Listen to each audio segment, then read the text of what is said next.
দিয়ে গেছে। আমি তার কাছে বিচার চাই। তারেক জিয়া কি করবে আমার ভাই বিচার করে দিক। দেখেন আমার ভাইকে মেরে ফেলে তারপরে হুমকি দিচ্ছে যে আরেকজন করবে মাটিতে, আরেকজনকে ফালাবে। না না 3 দিন হয়ে যাচ্ছে এখন পর্যন্ত যায়নি। 3 দিন হয়ে যাচ্ছে, 3 দিন হয়ে যাচ্ছে এখন পর্যন্ত যায়নি। আমার ভাই কেন করে খুনি কেন করে আমার ভাই খবরে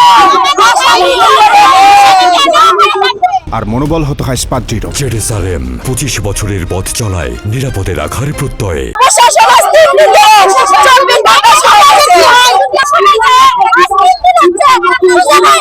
প্রশাসন কি লাগছে প্রশাসন প্রশাসন দিন আমাদের বাসায় গেছে টহল গেছে লাগছে টহল গেছে মানে হনিমুন করতে গেছে। প্রশাসন আমাদের বাসায় হনিমুন করতে গেছে। প্রশাসনের বিচার চাই, প্রশাসনের আগে বিচার চাই, প্রশাসনের আগে বিচার চাই। প্রশাসন আর বছর